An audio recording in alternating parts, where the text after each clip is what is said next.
Le CAC 40 qui navigue toujours autour des 7400 points. Ça nous fait quoi? Une petite baisse de 2% depuis le début de l'année. Et c'est surtout l'une des plus mauvaises performances boursières parmi toutes les bourses occidentales. Est-ce que 2025 peut être l'année du rebond pour l'indice parisien? Réponse avec vous, Éric-Olivier Lewin. Salut David. Ça va? Personne ne m'appelle Éric-Olivier, mais bon. Non, c'est le bouquin. Le bouquin, il y a écrit Éric-Olivier Lewin, je n'ai pas inventé. Hein. On parlera après des 13 conseils capitaux pour survivre en bourse. Grosse sous-performance, on l'a largement commenté encore une fois, du CAC 40 en 2024. 9 à 10 points par rapport à l'indice Eurostoxx 50, l'indice boursier européen. Encore pire vis-à-vis du Nasdaq ou de la bourse américaine et de Wall Street. Je disais Goldman Sachs. Ce pas des débutants, ils sont toujours pas fans du CAC 40 pour 2025. Il n'est pas attrayant et sa valorisation reste relativement élevée, nous dit la banque américaine. Vous voulez que je vous dise quoi? Non, je ne vais pas commenter Goldman Sachs. Ce que je veux dire d'abord, c'est que je pense qu'il y a quand même quelques catalyseurs à la hausse pour parier sur une reprise du CAC 40. D'abord, vous le disiez, il y a une performance qui est abyssale avec le DAX. Alors c'est vrai que si on faisait dividendes réinvestis, on serait en hausse de 2% sur le CAC 40 depuis le début de l'année. Mais l'écart est quand même de 15 points par rapport au DAX. Il faut dire que dans le DAX, vous avez deux valeurs qui ont explosé. SAP et Siemens. SAP a dû faire plus 72% et Siemens plus 30%. C'est vrai que quand vous avez ces deux choses, c'est comme nous avec le luxe. Maintenant, moi, ce que j'ai envie de dire quand même, il y a trois éléments qui me font dire quand même que peut-être le CAC 40 est dans une bonne voie. Est-ce que juste, pardon, oui, Éric-Olivier. Goldman Sachs nous dit c'est cher. Est-ce que c'est vrai ou pas que le CAC 40 est cher? 14 fois les bénéfices pour les 12 prochains mois, dit la banque américaine, versus une médiane sur 20 ans de 13. Sous-entendu, bah oui, c'est un peu cher le CAC 40. C'est un peu cher, mais par rapport aux autres marchés européens, c'est pas très cher. Je crois que le DAX actuellement est à 18 et l'IBEX et le MIB en Italie est entre 18 et 20. Maintenant, tout dépend des prévisions de bénéfices qu'on prévoit l'an prochain. Si on est entre 7 et 8%, ce qui paraît être le consensus, c'est pas excessivement cher. Maintenant, moi, je raisonne pas quand je parle du CAC 40, je raisonne pas sur l'ensemble du CAC. Il y a certaines valeurs qui sont complètement dépréciées et puis il y en a d'autres qui sont extrêmement chères. Donc il faut savoir séparer le bon grain de l'ivraie et pas raisonner purement. Moi, je suis un adepte, comme vous le savez, puisque ça fait 25 ans qu'on se connaît quasiment aujourd'hui, je suis un adepte du stock picking. Donc moi, ma vision, c'est d'acheter des boîtes beaucoup moins chères que la moyenne du secteur. C'est sûr que si on voit 13 ou 14, on peut se dire c'est cher, mais vous avez des boîtes dans l'automobile. Stellantis, Renault, c'est 4 fois. Arcelor, c'est 6 fois. Total, c'est 7 fois avec un rendement de 6%. Carrefour, même si la consommation patine, on a le sentiment que la consommation est à zéro, puisque Carrefour, ça vaut 5 fois les bénéfices. Donc vous avez pas mal de boîtes du CAC 40 qui sont injustement dépréciées. C'est peut-être là-dessus qu'il faut aller. En plus, moi je suis très content que Goldman dise ça, parce que toute la place de Paris et tous les investisseurs sont extrêmement contrariants sur le CAC 40 en disant non, 2025 ne sera pas l'année du CAC 40, etc. Et moi, j'aime bien quand c'est comme ça. Je vais vous dire, moi, j'adore quand plus personne ne croit à un indice, quand plus personne ne croit à une valeur, quand plus personne ne croit à un métaux précieux. Parce que c'est souvent l'inverse qui se produit. Et c'est vrai que là, on a un tel consensus où on se dit, finalement, la France est catastrophique, que je me dis qu'il peut y avoir des éclaircies et des éclaircies. Il y en a. Il faut quand même qu'il y ait des raisons fondamentales. On commence la première. Allez. Chine. Le plan de relance chinois représente pour l'instant 2% du PIB. Dans la dernière communication, la Banque de Chine avait dit que la politique monétaire deviendra un petit peu plus accommodante. Et donc, si vous rajoutez une politique budgétaire qui va être aussi un peu plus accommodante, il y a des marges de manœuvre élevées. Je le disais, ça représente 2% du PIB. Lors de la crise des subprimes, ça avait représenté 13% du PIB, l'effort budgétaire. 13%. On n'en est pas encore là. Mais ce qu'on sent bien, c'est qu'avec Trump et l'augmentation des droits de douane, la Chine, il faut absolument qu'elle relance sa demande intérieure, d'autant plus que pour l'instant, quand vous faites épargne, consommation, investissement, c'est l'épargne qui l'emporte largement. Donc, si jamais la Chine relance son économie de façon ferme, comme elle a eu tendance à le dire, ça va être bien pour qui? Les groupes de luxe qui ont déjà commencé à monter. Les groupes de luxe, c'est 30 à 35% du CAC 40. Du CAC 40. Donc c'est déjà une bonne nouvelle. Et ça, on n'en prend pas assez en... C'est un chat dans la gorge, pardon. On prend pas assez... Trop de champagne. Trop de champagne. On prend pas assez, ou de whisky. On prend pas assez en considération tout ça. Donc ça, le premier effet, c'est la Chine. Le deuxième effet, qui est important pour moi, c'est la baisse des taux. Aujourd'hui, il y a la réunion de la BCE. Selon toute vraisemblance, il va y avoir des baisses de taux. 25, 50 points, c'est pas le sujet. Mais a priori, le taux neutre de la BCE serait autour de 1,5%. Le taux neutre, c'est quoi? C'est le taux qui ni n'amplifie l'économie, ni ne ralentit l'économie. Donc il y a encore des marges de manœuvre. Je vous rappelle que le taux directeur, on est à 3,25. Et ça, mécaniquement, ça sera bon pour l'économie, ça sera bon pour le secteur bancaire aussi qui est extrêmement peu cher. Je vous rappelle que par exemple, BNP, ça vaut 6 fois les bénéfices, ça doit valoir entre 50 et 55 euros, et l'Actifest est à 91 euros. Donc il y a des marges de progression énormes. Ensuite, ce qui est intéressant, c'est qu'on a vraiment le sentiment que la BCE n'a pas d'autre solution que de relancer l'économie d'un point de vue monétaire, dans la mesure où France et Allemagne, c'est la cata absolue, les indicateurs sont mauvais, plus 0,7, plus 0,8 au maximum l'an prochain. En termes de croissance.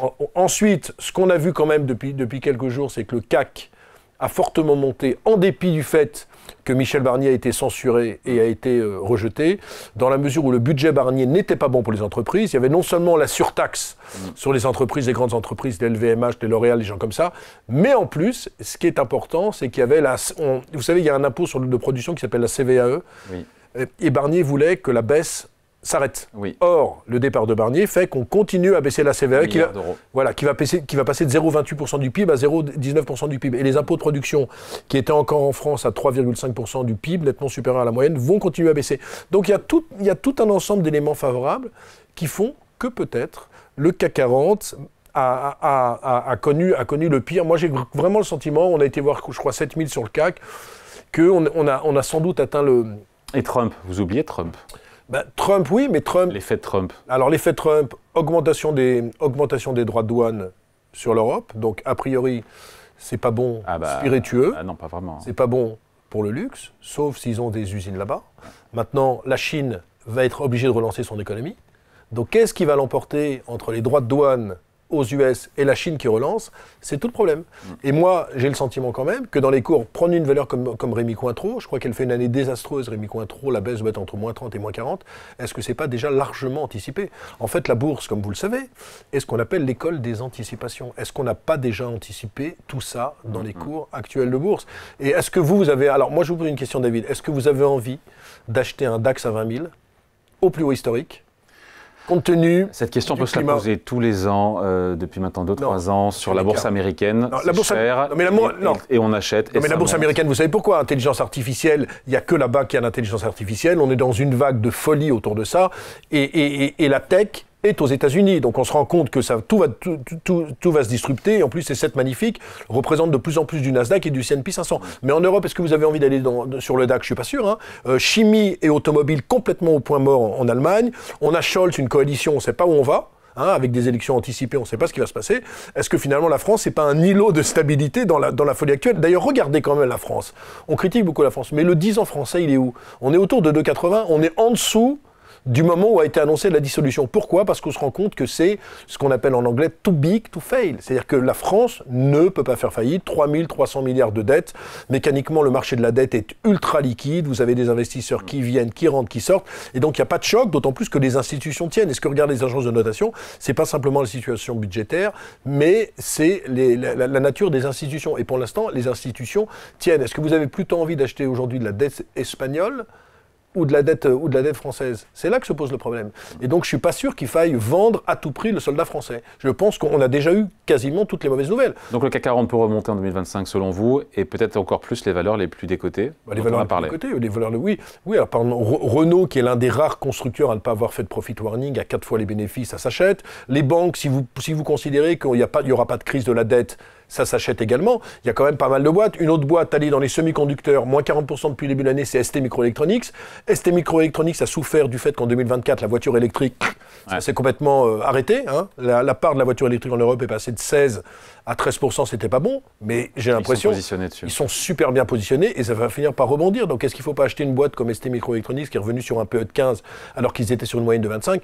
Peut-être. Il y a des rumeurs d'OPA sur Worldline, il y a des fonds de private equity qui s'intéressent. Donc de plus en plus, il va savoir ce genre de choses. Je ne vous dis pas que le CAC 40 va gagner 35% l'an prochain, mais sortir du CAC 40 aujourd'hui, c'est une folie. Après ce qu'on a connu cette année, vous vous rendez compte de tout ce qu'on a connu cette année? La victoire de Trump, le problème de dissolution, on n'est qu'à -2 et encore en dividendes réinvestis, on a plus de... Et encore une fois, entre le CAC et l'Allemagne, moi je serais plutôt long CAC et short Allemagne. Bon, avant de se quitter, 13 conseils capitaux pour survivre en bourse. Qu'est-ce qu'on apprend, Éric-Olivier Lewin? On apprend les erreurs à ne pas faire. Une fois, vous savez pourquoi ça m'a donné de faire... Une fois, j'étais dans un... Il y a beaucoup de livres. Pourquoi est-ce un livre de plus? Il y a beaucoup de livres sur le sujet. Alors non. Alors, je vais vous dire une chose, je vais défendre ma paroisse. Il y a beaucoup de guides du PEA, guides du parfait investisseur, mais il y a très peu de choses sur les erreurs à ne pas faire. Moi, ce que j'ai voulu dire, une fois, j'étais avec un taxi, le type avait fait une moyenne à la baisse 4 fois sur une biotech qui a fait faillite. Et il me parlait de ça. Et je dis, mais pourquoi vous avez fait ça? Et le type me dit, bah écoutez, c'est une biotech, donc ça va marcher. Et si en plus ça baisse, bah il faut faire des moyennes. Et je me suis dit dans ma tête, mais pourquoi, au lieu de faire le guide du parfait investisseur, on va pas faire l'inverse? Donc là-dedans, il y a quoi? Quelles sont les erreurs à ne pas faire? Évidemment, le monde des biotech, faut le fuir parce que c'est très compliqué. Il ne faut pas moyenner à la baisse, c'est pas parce qu'une valeur perd 95% qu'en l'achetant, elle va rebondir. Je suis contre les financements ultra dilutifs de type OCAPSA parce que je dis que ça ruine l'investisseur. Je dis sur les dérivés, attention, on achète des produits dérivés, turbo, varant, que en termes de protection, et on fait pas d'effet de levier dans tous les sens. On regarde bien les boîtes, il faut bien comprendre le business model avant d'acheter une boîte. On n'achète pas une boîte parce que tiens, elle a pris 15%. On regarde bien la communication des managers parce que souvent la communication laisse à désirer. Il y a beaucoup de boîtes où moi je prenais des petits déjeuners avec un président qui vous disait on va faire plus 20 en termes de chiffre d'affaires. Finalement 6 mois après c'était plus 5 et l'action perdait 50%. Donc c'est un peu des conseils de bon sens, des erreurs à éviter pour ne pas être ruiné en bourse parce qu'avant de penser à gagner de l'argent, je pense qu'il faut penser à ne pas en perdre. Et quand on voit les massacres qu'il y a parfois chez les petits particuliers, je dis bien les massacres qu'il y a chez les petits particuliers, ben je me suis dit ça peut être un guide pratique, c'est facile à lire, c'est 150 pages, il y a plein d'histoires, plein d'anecdotes. Éric-Olivier Lewin, il dit quoi sur le Bitcoin? Parce que c'est quand même le placement de l'année quand même. Il dit quelque chose sur le Bitcoin? Moi j'ai jamais été très bon là-dessus, dans la mesure où je ne comprends pas tellement l'intérêt du Bitcoin. Sauf qu'il y a 21 millions de Bitcoin en circulation, ça sera en 2040. Sauf. Moi, je trouve que pour l'instant, on est dans la pure spéculation. Oui, mais en termes de placement, c'est 100 000 $, c'est quand même incroyable. Ouais, mais comment, on était à quoi, 40 dans l'année, à 50? Ouais, 40, 30. Mais comment on peut conseiller du Bitcoin? Enfin, sur quelle rationalité? En se disant, on ne peut même pas dire que c'est un substitut à l'or, parce que l'or a exposé cette année. Est-ce que ça vaut d'entre 2006 et 2007? Les Américains ont lancé des ETF sur le Bitcoin. Ouais, mais sur l'Ethereum aussi. Mais bon, c'est un actif de réserve. Certains vous diront que vous êtes un dinosaure, que vous passez à côté des nouvelles tendances. Ouais, mais bon, non, j'avais acheté, alors moi, pour tout vous dire, j'avais acheté un peu de MicroStrategy, qui est un éditeur de logiciels, qui fait absolument rien dans les logiciels. Sa seule stratégie, c'est d'acheter du Bitcoin. Exactement, c'est un proxy du Bitcoin. Vous savez, pour des vieux comme moi, acheter du Bitcoin, il faut des comptes chez Coinbase ou chez Binance, il faut ouvrir des comptes, c'est pas... Vous avez un compte là-dessus ou je suis sûr que non? Non, mais ce que je veux c'est de dire... voir que chez les jeunes, j'ai vu que 20% des Français, ou donc des Américains, ont du Bitcoin, quoi. C'est incroyable. Ouais, mais le Bitcoin, si vous voulez, maintenant, on est dans l'euphorie parce que ça vaut 100 000 $. Mais moi, je me rappelle une époque où le Bitcoin passait de 50 000 à 25 000 et tout le monde était ruiné, quoi. Enfin, je veux dire, faut faire attention. Mais pourquoi pas? Mais pourquoi pas du... Mais moi, je vais vous dire, je finirai là-dessus. Je préfère de loin les actions, je préfère de loin le stock picking, je préfère de loin rencontrer les investisseurs et surtout les entrepreneurs parce que c'est là qu'on sent bien le pouls de l'économie française, de l'économie mondiale. Merci Éric-Olivier Lewin. Salut. Salut David.